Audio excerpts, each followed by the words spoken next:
Olá, queridos alunos. Hoje nós vamos falar um pouco sobre alguns antidiabéticos. Mas antes de chegar nos medicamentos, nós precisamos entender como os carboidratos se comportam no nosso organismo. Vamos imaginar a ingestão de um carboidrato qualquer. Um carboidrato que possui ligações alfa-4, que na boca é quebrada pela amilase salivar, e pontos de ramificação, que são ligações alfa-6, que são quebradas pela amilase pancreática a nível intestinal. Então, no intestino são formados disacarídeos, e esses disacarídeos eles precisam ser absorvidos pela mucosa intestinal. Entretanto, os disacarídeos eles possuem uma estrutura molecular muito grande, e os enterócitos não conseguem absorver. Então, na borda em escova do enterócito existe uma enzima chamada alfa-glicosidase ou disacaridase. O que essa disacaridase faz? Ela vai pegar o disacarídeo que está na luz intestinal e transformar em monossacarídeos.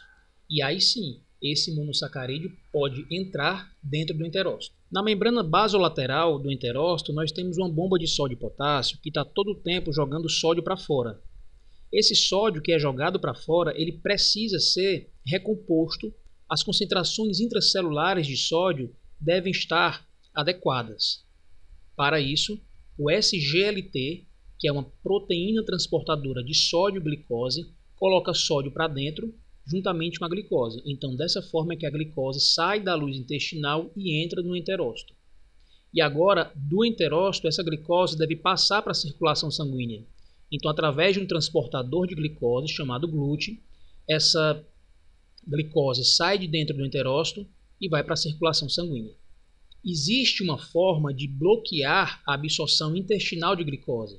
Se eu bloquear a alfa-glicosidase ou disacaridase, essa enzima vai ficar impossibilitada de transformar disacarídeos em monossacarídeos e a glicose jamais poderia ser absorvida. Imagine agora que existe na circulação glicose. Essa glicose ela vai chegar em diferentes locais do corpo, inclusive nas células beta-pancreáticas. Quando essa glicose chega na célula beta-pancreática, ela é colocada para dentro dessa célula através de um transportador de glicose, GLUT. Esse GLUT transporta a glicose do sangue para o interior da célula. No interior da célula, aquela glicose que entrou, ela vai passar por um processo de metabolização, glicólise, ciclo de Krebs, cadeia transportadora de elétrons. Todos esses eventos promovem o aumento da concentração de ATP dentro da célula.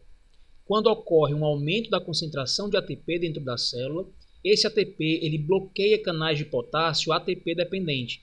Bloqueando canais de potássio, as concentrações intracelulares de potássio se elevam, despolarizam a célula, abre canais de cálcio voltagem dependente, o cálcio entra dentro da célula beta, favorecendo a exocitose de vesículas contendo insulina. E agora a insulina vai ser jogada no sangue e vai atuar em todos os tecidos, provocando um aumento na expressão de GLUT dos tecidos, por exemplo, tecido adiposo, tecido muscular, e também um aumento na produção de glicogênio por essas células. Existe uma droga que bloqueia o canal de potássio ATP dependente, que é a sulfonilureia, provocando assim um aumento da secreção de insulina. Como veremos posteriormente, as sulfonilureias são bloqueadores de canais de cálcio ATP dependente e são classificados como secretagogos de insulina. Vamos falar agora sobre as ações farmacológicas das bigonidas. Existem várias ações ligadas a esses medicamentos.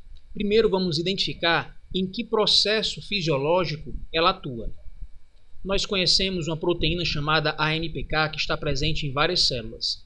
Essa AMPK é uma proteína quinase que está relacionada com o equilíbrio energético do ATP, do ADP e AMP5. Ela é ativada quando ocorre exercício de contração muscular, ela é ativada quando ocorre deprivação de glicose, hipóxia, isquemia, estresse oxidativo, redução do pH e também pode ser ativada por substâncias como adiponectinas e leptinas. O aumento de AMP cíclico também ativa a MPK. Essa MPK, uma vez ativada, ela possui efeito sobre inúmeros sistemas.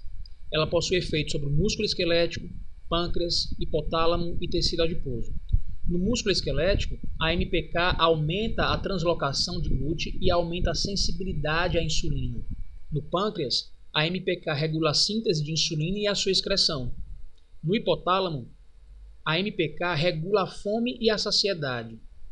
No tecido adiposo, a AMPK reduz a síntese de lipídios, aumenta a queima de lipídios, inativa a HMG-CoA redutase, ou seja, inativa o processo de formação endógena de colesterol, reduz a ativação de genes lipogênicos e reduz a síntese de ácidos graxos. Então, as biguanidas, elas ativam a AMPK e provocam os mesmos efeitos dessa proteína nesses locais: músculo esquelético, pâncreas, hipotálamo e tecido adiposo. Outra droga que também atua de forma parecida com as biguanidas são as glitazonas.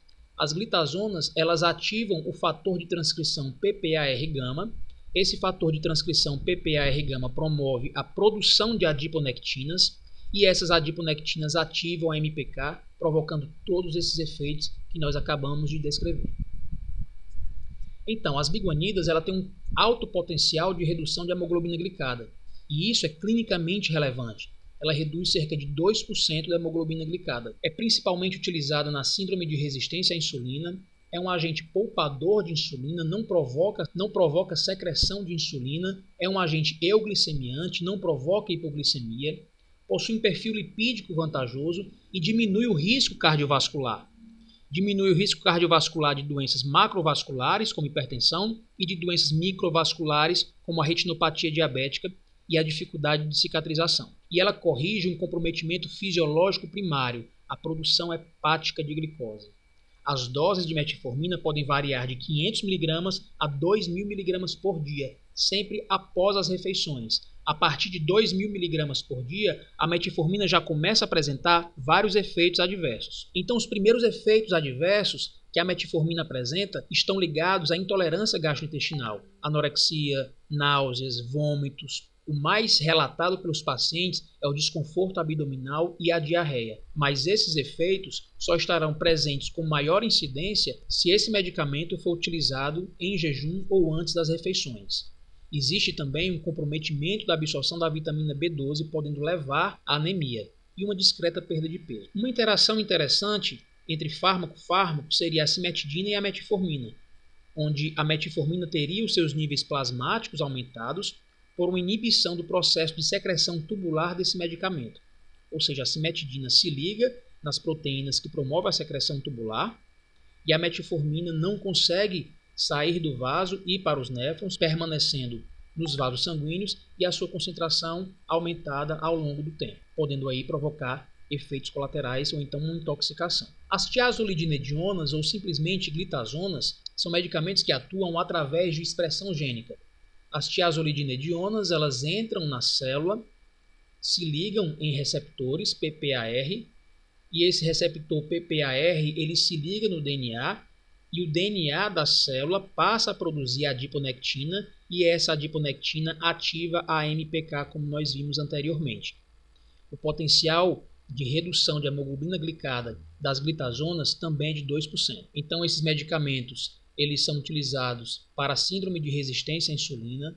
A rosiglitazona é a mais potente, é o medicamento mais potente, é o medicamento que apresenta menor toxicidade, são agentes euglicemiantes, ou seja, não provoca hipoglicemia, corrige a resistência à insulina da mesma forma que as biguanidas e apresenta o início e término de ação lentos, porque envolve a transcrição de genes. As sulfonilureias, mais conhecidas como drogas secretagogas de insulina, atuam como a gente falou anteriormente. São medicamentos que bloqueiam o canal de potássio ATP dependente, provocando uma despolarização na célula beta e uma exocitose da insulina. Esse medicamento ele precisa de células beta pancreáticas funcionantes, ou seja, são medicamentos que funcionam apenas em pacientes com diabetes mellitus tipo 2, já que pacientes com diabetes mellitus tipo 1 ocorre uma destruição em massa das células beta-pancreáticas. O comprometimento fisiopatológico que é corrigido pela sulfonilureia seria a secreção de insulina. A curto prazo, as sulfonilureias podem até aumentar a secreção de insulina, mas ao longo do tempo, essa secreção de insulina pode estar diminuída em relação aos níveis iniciais por uma exaustão das células beta. São extremamente úteis para o controle de glicemia e devem ser utilizados antes das refeições, para que o pico de insulina coincida com o pico de glicose de uma refeição. Um potencial de redução de hemoglobina glicada em torno de 2%.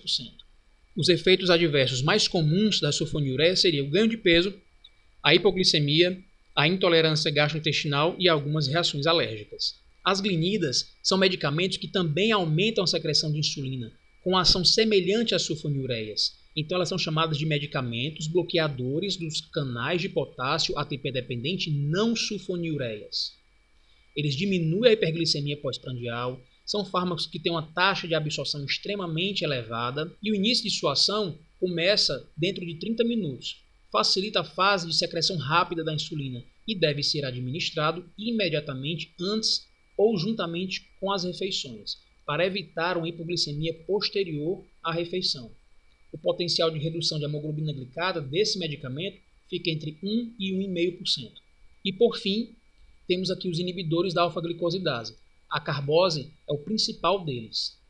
Age como antagonista enzimático da amilase e da sucrase, ou seja, eles são antagonistas da alfa-glicosidase, são inibidores da alfa-glicosidase ou de sacaridases e diminui a absorção intestinal de glicose. Eles não interferem na secreção de insulina, diminui a glicemia em jejum, diminui a hiperglicemia pós-prandial e podem provocar uma intolerância gastrointestinal, flatulência, diarreias e dores abdominais que podem ser evidenciadas por um aumento da presença de disacarídeos no intestino. Esses disacarídeos eles podem ser metabolizados por outras rotas metabólicas no intestino, provocando essas alterações. A carbose tem um baixo potencial de redução de hemoglobina glicada, entre 0,5% e 0,8%, sendo assim mais prescritos com associação com outros medicamentos antidiabéticos.